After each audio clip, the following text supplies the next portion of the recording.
George Kilpatrick, Inspiration for the Nation, celebrating people we feel good about.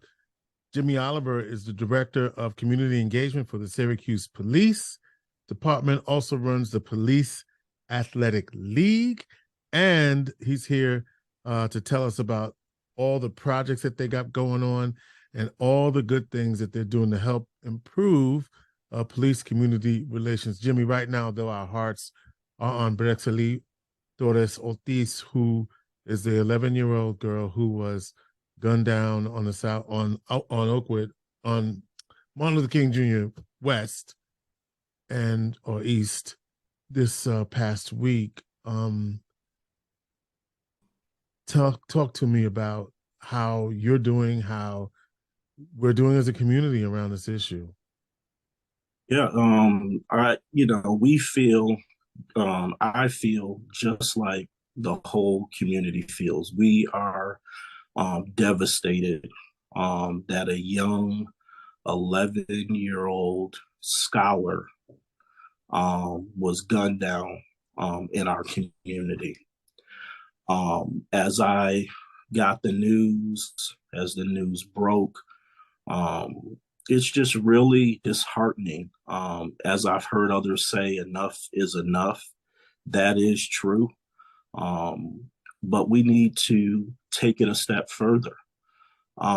This cannot be acceptable in our community any longer. And we, as a community, need to stand together and fight. Our young people should be able to walk to the corner store, get milk, and go home and be okay. This young lady who attended Seymour School, attended, Blodgett Middle School, was an inspiring leader. She was a fifth grade president of her class. She was an inspiring tennis player. She was in dance.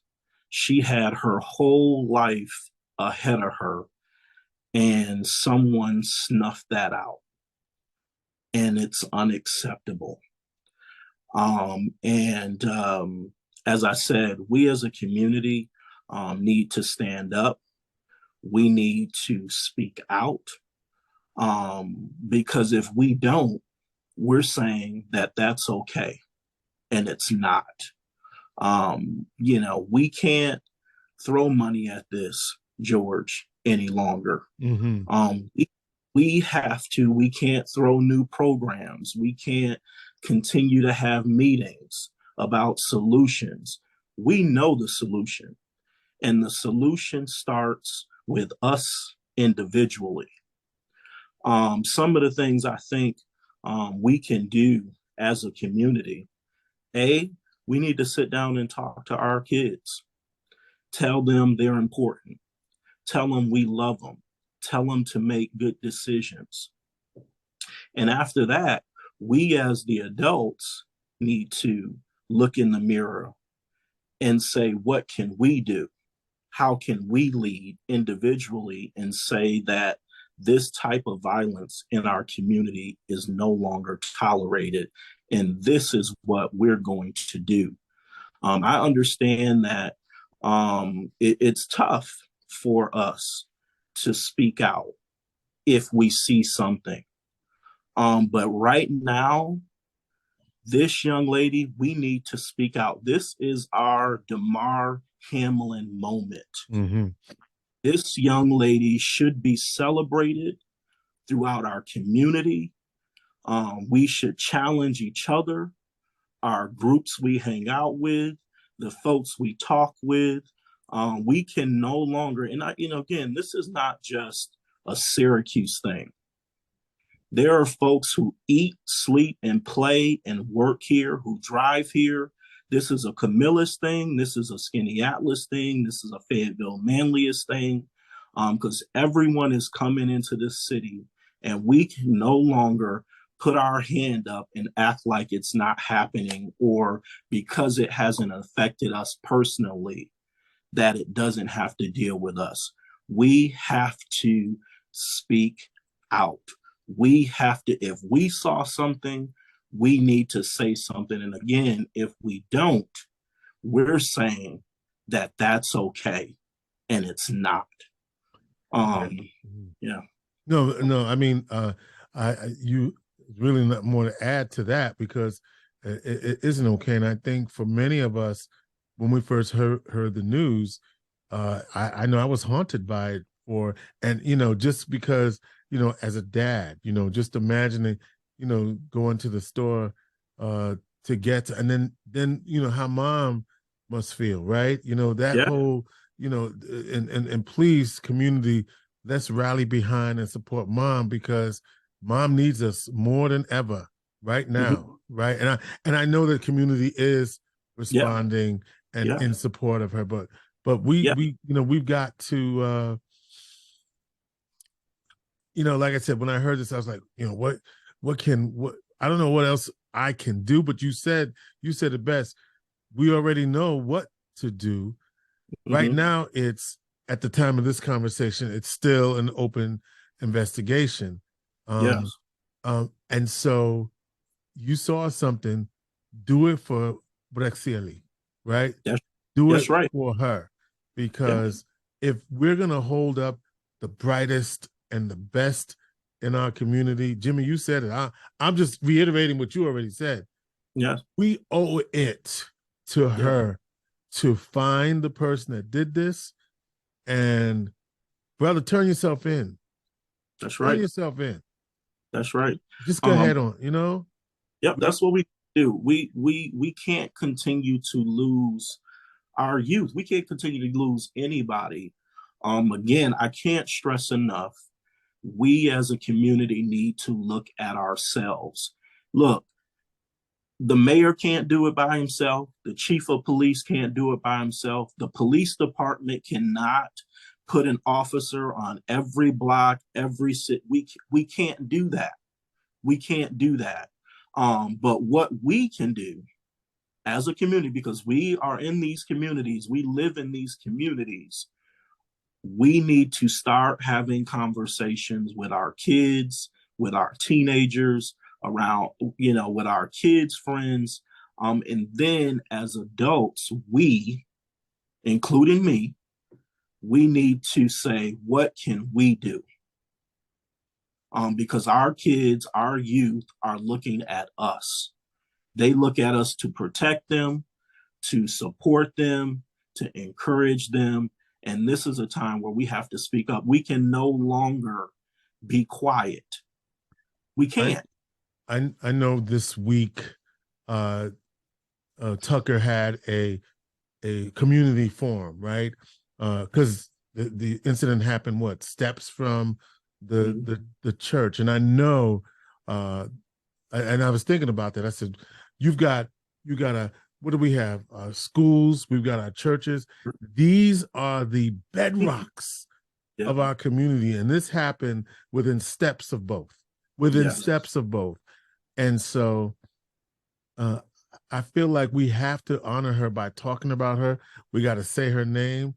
She's not that girl over there. She's Brexiel Torres Ortiz. That's who she is, Brexiel Torres Ortiz. Let's say her name, and Yeah. let's not forget her That's because right. she did nothing wrong but do the best that she could do to be the scholar. So, Mom, we honor your daughter. Mm-hmm. Um, I And Go ahead. one thing I would say too is she has a father as Yeah, well. We yeah, need to wrap ourselves around, and the community's doing that. The yeah. Syracuse City School District, everybody's rallying around this family and Parents. Yeah, yeah, parents, yeah, yeah, parents yeah, yeah. rallying.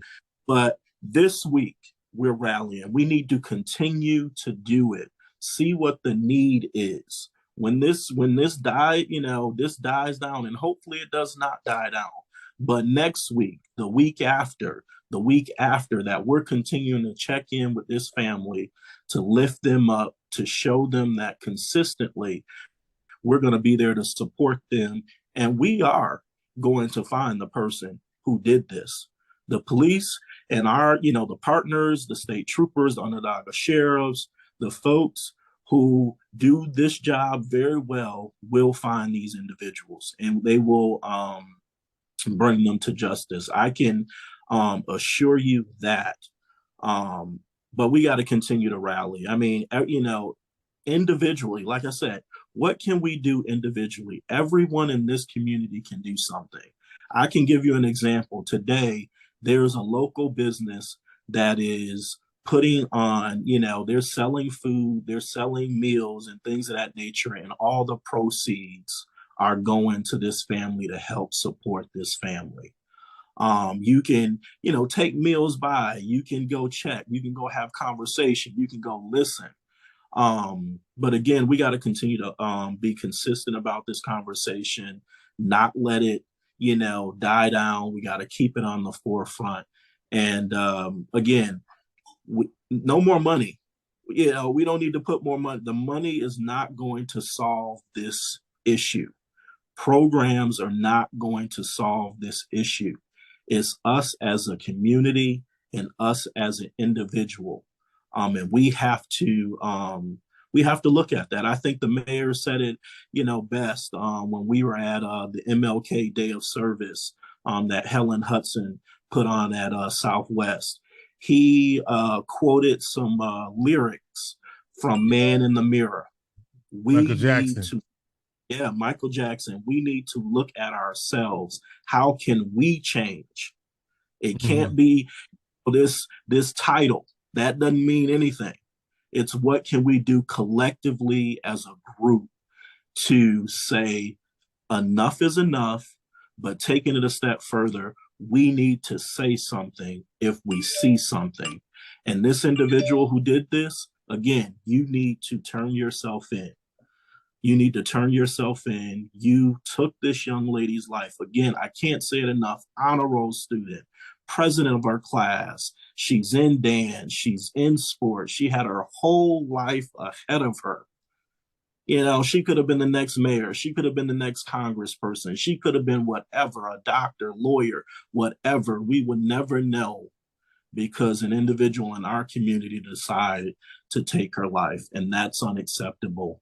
And we should also say, obviously, that there's another young man who was also injured as a result of this shooting. And so we send our prayers to him and his family as well. And I was on a prayer line this week. They're even praying for the family of the person who committed the crime, right? Absolutely. Because we know, because you don't know what's going on there as well. Jimmy Oliver is the director of community engagement for the Syracuse Police. So Jimmy, and obviously we scheduled this, and this thing happened after we scheduled this, and so we obviously have to address it. You talked about taking food by. Is there a collection place where if you want to contribute a food, a blanket, or whatever it is there a place where that can happen?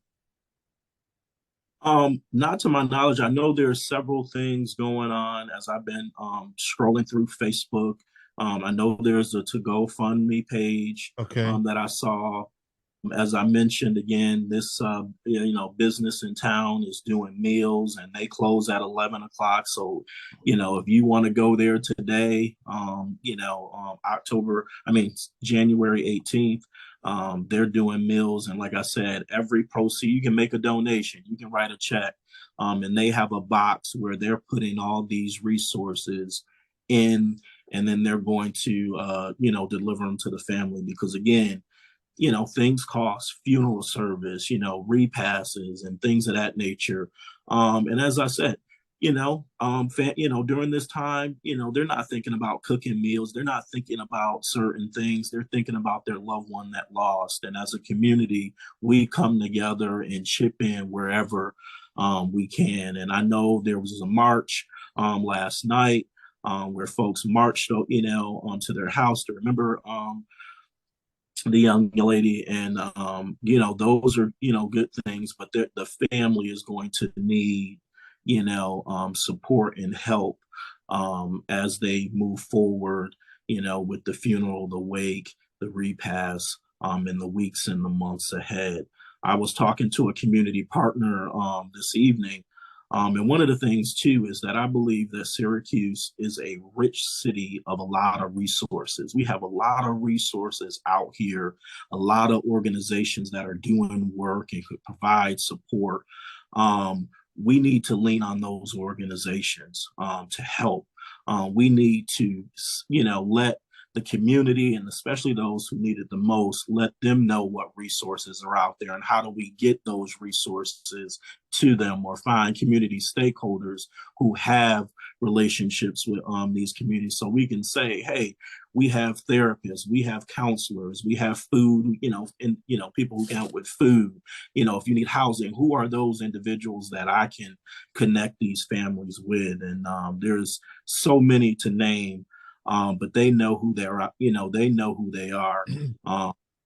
But yeah, we have so many resources. We just need to get those individuals out there and support this family, because they're definitely going to need it. Their siblings, she had siblings, who were close to her. She has relatives, she has friends, not just on the south side where she lived, but on the west side, the east side. You see the outpouring support of this young lady, and we all need to rally, not just this week, but next week and the week after and the months ahead, because this family is going to need it.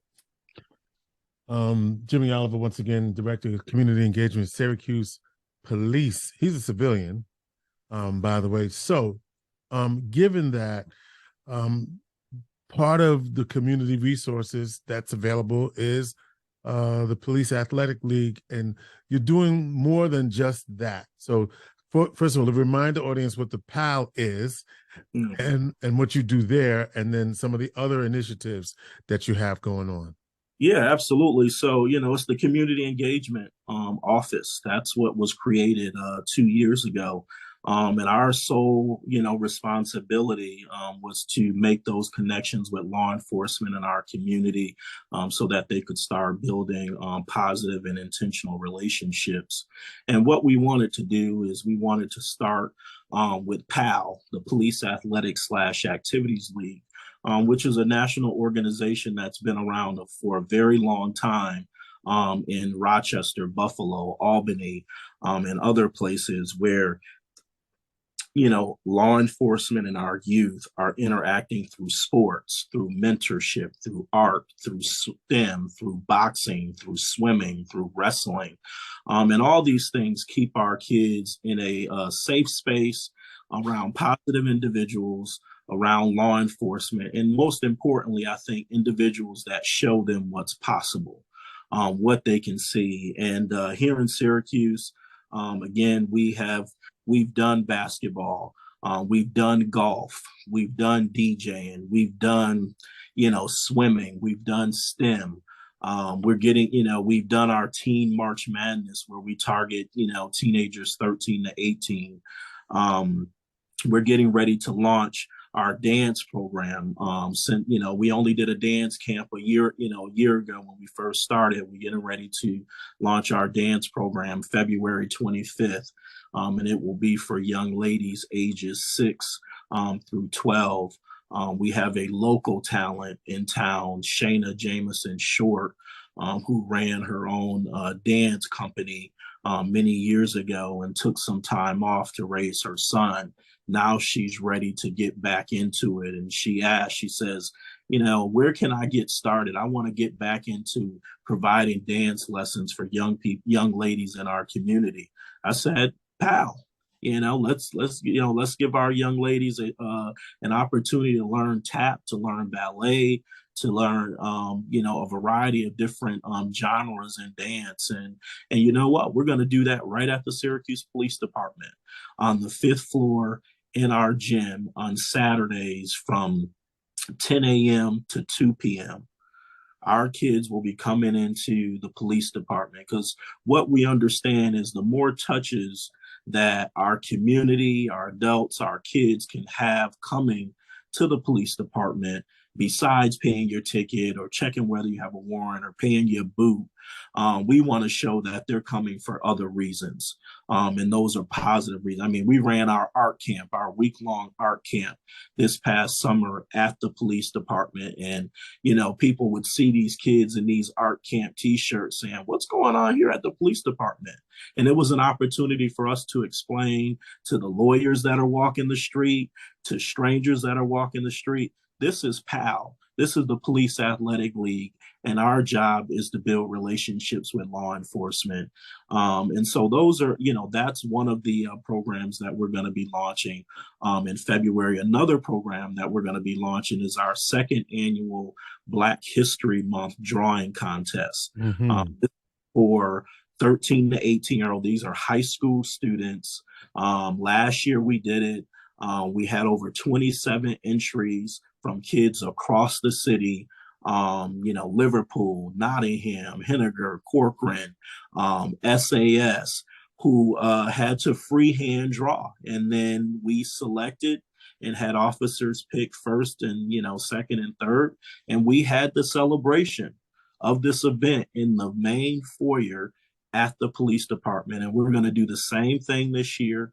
The contest runs from February 1st through February 22nd. We will have a celebration on February 28th, right down at the police department. We will, the prizes are $500 for first place, $300 for second place, and $200 for second place. And these are all Visa gift cards that the kids will get for participating in this program. And we have already been to all the high schools and passed out posters. We've been to the majority of the middle schools to have, the schools say, hey, get your artists, get your kids involved in this opportunity to, they can win some, a Visa gift card, but more importantly, learn about our history and, and what we've accomplished and, different people who are doing work in our community, they have to draw the individual. There are stipulations, there are rules. You can't trace. You have to use a free hand. Yeah, free hand. You have, you can use 11 by 14 sheet of paper. Last year, it was 8 by 11, and we didn't think that was large enough. But this year we're expanding it. And we frame their pictures in nice frames when we present them to the winners. And again, the chiefs are there, elected officials are there, their parents are there, community members are there. Because again, our teenage population, we need to love on them more than ever, because those are the populations that a lot of folks are trying to get their attention. And so this is where we start putting some love on them. And then after that, we'll go into our March Madness program, where we coincide with college basketball. We do a 4-on-4 basketball tournament. We do food. We have an esports lounge set up. This year, we're partnering with Bryan and Stratton College because they just started an esports program. And, we're going to have painting, we're going to have food, we're going to have officers there. And this is every Friday night from 8 p.m. to midnight. And we want kids to come out throughout the city to this safe space around caring adults and for these teenagers to be teens. And this is going to start in March. Yes, it'll be the first Friday in March. It's March 3rd. Yeah. We will start, advertising this February 1st. We'll be going to every high school, every middle school with flyers, with posters. The kids will just have to scan our QR code to register their information, where they go to school, parent contact. They have to bring a school ID. And again, this is a safe space for you to be yourself. So leave everything else negative at the door. It's a really, really good experience for our kids. And these are just some of the programs that we have coming up. I can tell you that we're in the planning process of starting a track and field program, because that's one of the things that parents and kids have been asking about. So we have the Syracuse City School District, sitting in on that. We have Syracuse University sitting in on that, and we have some parents and local track superstars in our town that are going to come and, train our kids and give them, the basic skills, but more importantly, have conversations with our young people, and, to talk to them, inspire them, and coach them. One of the things I think you'll like, George, is we'll be running our third class of jujitsu. Hey. We have we've been doing that martial arts with our kids, and that's held at the Syracuse Police Department on the 5th floor in our gym. We have over 24 law enforcement officers that come and train our kids across central New York. This is not just the Syracuse Police Department, it's the DeWitt Police Department, it's state troopers, it's FBI, it's Oswego County police officers, Cayuga County officers. There's so many people that are attracted to this, and they come out in droves, and to see the kids so excited and saying, when is that next class? Because I want to be in it, has been just tremendous. Those are a few things that we have coming up. We'll be out there advertising it, getting it out to every side of town, every school, barbershops. Look for it in your barbershop, look for it in your local corner store, and come check us out. It's just going to be a really good opportunity. If I could for a second give some statistics of just what we've impact done. of what, yeah, The impact of what PAL's been doing. Since our launch in June 2021, we have served over 4,048 kids have come through our program. We've had over 150 police officers from 16 different agencies that have engaged in our young people. And this is not us saying this is what we wanted to do. This is what the community asked us to do. The requirements that the community said and brought to the chief and brought to the mayor and said, this is what we want. And we've been working diligently and intentionally about doing that. As I said, 16 different law enforcement agencies just in 2022 alone. This year, we did over 22 events and activities here in our community.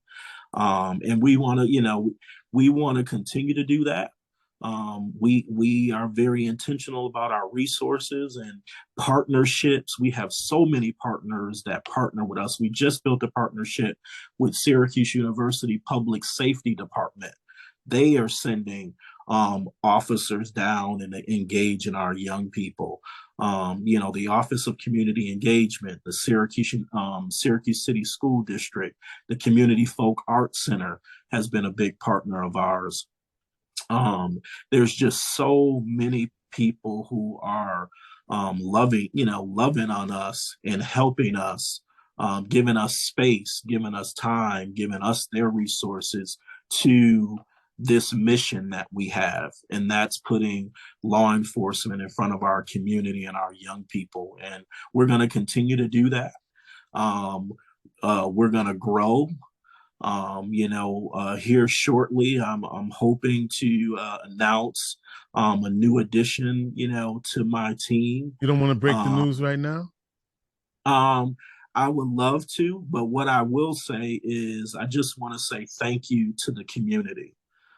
Thank you to the community for putting the ask out for us at the Community Engagement Office, but also at the police department. We had an overwhelming number of individuals throughout this community that applied for this position. Thank the mayor's office, thank the police department, thank the interviewing panel. I wish I could say it, but they have not. Accepted yet. Yeah, so there's still some paperwork and some I's to be dotted and T's to be crossed. But this person, I know the community is going to be proud of. They are from this community. They're passionate about this community. They're doing work in this community right now, and they're going to compliment me. They're not going to be me. They're going to be themselves, and they're going to help That's Pal grow. well, Yeah. well, Jimmy, we know it's going to work. Syracuse Police Community Engagement Director Jimmy Oliver. Jimmy, how do people find you? Yeah, you can call my office at 315-442-5208. Or you can email me at joliver@syracusepolice spelled out.org. You can follow us on Facebook at SYRPAL44. The same at our Instagram as well, to see our activities, see the things that we have done. If you want to volunteer, please reach out to us Yeah. at our please reach out to us at SYRPAL@syracusepolice.org. If you're interested in volunteering, being a mentor, you have a skill that you want to expose the young people to, we're open to that.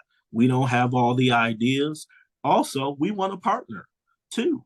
With other organizations, we want to find other ways. Like, we just built a partnership with the New York State Parks Association. We did a fishing camp with Onondaga Parks up at Clark Reservation. Right. Mm-hmm. Kids learning how to, string up a pole, learning how to cast, catching their first fish. We want to go on hikes. We want to go camping. How can we partner with other agencies and organizations in town? Because we're ready now. We're ready. Before we were, building our foundation, and now we're ready to branch out and work with a lot of great organizations in town. And so please reach out to us because we can't do it alone. We have to do it together, and we have to stand together, and we have to stand united. And that's what the police department has been doing for the last 2 years. They are in. It took a little bit of time, but they're on board. I tell you this, the last 6 police academies, every one of those recruits have been heavily involved in PAL. When I go to roll calls, when I'm telling folks about PAL, half of the room have already experienced that. And that's what's going to start getting more excitement. And we're excited. We're blessed. Continue to keep us in prayer, continue to just guide us and give us your input, because we want that. We want to be better than we were yesterday. And we're excited, and we appreciate everyone's support, the families and all of our partners and so forth. 315-442-5208, J. Oliver at SyracusePolice.org. Jimmy Oliver, Director of Community Engagement, Syracuse Police. Lots going on there. Take advantage of it. We got lots of opportunities for the young folks in our community. Jimmy only answered this question right here. What is the age range for the youth to participate? 6 to 19 years old. Inspiration for the nation.